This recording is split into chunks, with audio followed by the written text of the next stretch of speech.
Welcome to an episode of Kaha Stories. Today we have a really interesting, a very vibrant guest with us. Um, say hello to Vineeth Vincent. Hi Vineeth, can you please introduce yourself? Okay, like she said, my name is Vineeth Vincent. I'm a beatboxer, I'm an MC, I'm a little bit of a clown, I'm a wannabe musician, I'd like to think, and that's pretty much it. Right? Yeah. Alright, okay. Would you say your schedule is very busy? I have quite a bit of hectic schedule, but at the same time, I have a lot of time to myself because things are intense, but at the same time, my job sort of lets me be me and have a lot of free time on hand also. Yeah. You mentioned your job lets you be you. Yeah. Do you think it's important for people to feel that way?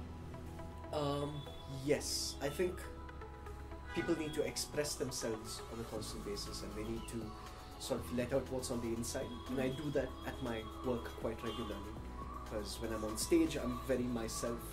When I beatbox I'm myself. I crack a bunch of jokes when I'd like to, and yes, I think it's really important for not just jobs, for your partners, for your family to let you be you. I think it's really important. Okay, when was the first time that you realized you needed to take care of your mental health? When was the first time I realized I needed to take care of my mental health?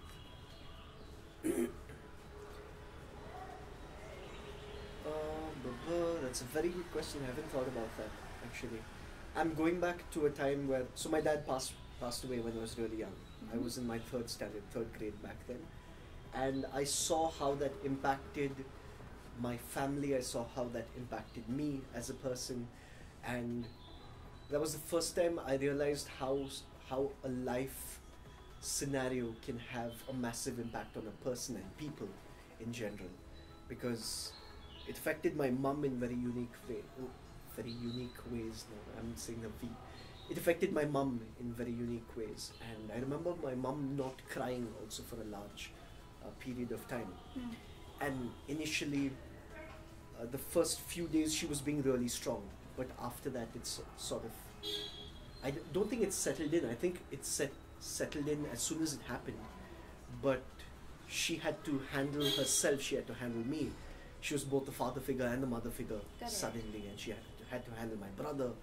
And thankfully a lot of people stepped in to take care of the funeral, the mass and all of that. But it's the first time I saw her change massively, and I think that was one of the first times I realized how important mental health was and the importance of taking care of your mental health. In the recent times, have you done anything to take care of your mental health? And when I say that, I mean, have you taken a step? Have you spoken to people about it? Have you been in therapy yourself? Right. So we laughed about this before when you asked me if I was in therapy, and I said no, but I have gone and seen someone a few times. And then you said, but Vineeth, that's therapy. You've been to therapy. And what I thought I related to therapy is someone who has like a massive issue and they have to go to see a therapist on a constant basis. But yeah, you broke that myth, so thanks for that. Yes, I've been to therapy. The latest time I went to therapy was because I was having a bunch of acidity issues, because my work sort of makes me sleep really late or early in the morning, and I wake up in the afternoon. I miss meals. Of recent, funnily, I've been quite on schedule, and that's also because the doctors told me that I have to sleep on time, I have to wake up on time, and I have to, and these are conversations you have had with me, you've been telling me I need to do this also. So the doctor also said that maybe there's a slight possibility my anxiety or my work schedule or my frame of thought is putting me in a place where it's causing these acidity issues. So my mental state affecting my physical state. And so he said, why don't you go have a sit down with someone? And these are because I had a few conversations with the doctor. And then I did go, I saw my old therapist, and we talked about a few things, and she also agreed, and you also agreed that my lifestyle and a bunch of ways I deal with my life might be causing my anxiety and whatnot. The time before that was, I think, 2014, 2015 was when I realized I was dealing with issues in a quite ineffective way. And this is one of those so stereotypical issues that everyone goes through. I went through a little bit of a breakup, and no, it wasn't a little bit. I'm toning it down right now. I'm turning it down. It was quite bad. Basically, I got dumped in 2013, and that sort of affected me drastically. And the initial 5-6 months was the worst. And even then, I didn't reach out to anyone. I was very to myself. But when I finally decided to go and see someone was when I realized it was affecting my sleep schedules, it was affecting my states of happiness, it was affecting basically everything. I wasn't eating healthy, I wasn't living healthy, and yeah, I didn't deal with it too well. And funnily, so this is something that I thought was really interesting. The first day I went and sat down with her, we just had regular conversations, and it was more of she being a friend to me, just asking random questions. Correct. And I talked about the breakup, and it didn't affect me emotionally. And then she said, okay, let's come to that a little later. And then she continued asking me a bunch of questions, what happened here, what happened then. And what I realized was she asked me a question about how are things at home.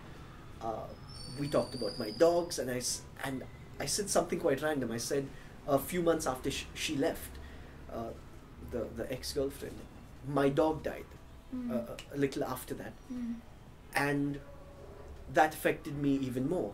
And I didn't cry when that happened, but I cried a lot when she left. And as soon as I said that, I got really emotional. And then I broke down for the next 10 minutes, 15 minutes. Wow, I'm tearing up thinking about that. And I realized I didn't deal with the loss of my dog too well, because it came right after. Correct. And that put me in a weird space. So I didn't cry when my dog passed away. But my mom cried, my maid cried, my brother cried. And I was the only one being strong. And the fact that I bottled up that emotion sort of messed me up even more. And the fact that I just let it all out for the next 5 to 10 minutes with a random person I've never met before was beautiful. And I felt so much better after that session. And she talked to me about this. She said, as people, we bottle up these emotions, and we don't even know we're bottling up these emotions. And what we actually think is the problem sometimes may not be the actual problem. And maybe solving another problem is key to solving another problem. So that was one of those eye-opening... Okay, so what you've essentially said is a lot of people think that going in for therapy is a very intimidating process. Okay. But you mentioned that you were comfortable and Yeah. it was easy for you talking to someone. But I didn't tell my family about it. Why? I don't know. I thought that this was something I needed to deal with by myself, and I needed to sort out because no one else is going to help me, because I've always been independent. Ever since my dad passed away, I've always tried to be the more independent person. So that's sort of been who I am. And this was my journey and all of that. But I had an incident where a random chap jumped on me after a gig, and I messed up my knee, and I had to have knee surgery. And when I had knee surgery, I couldn't take care of myself.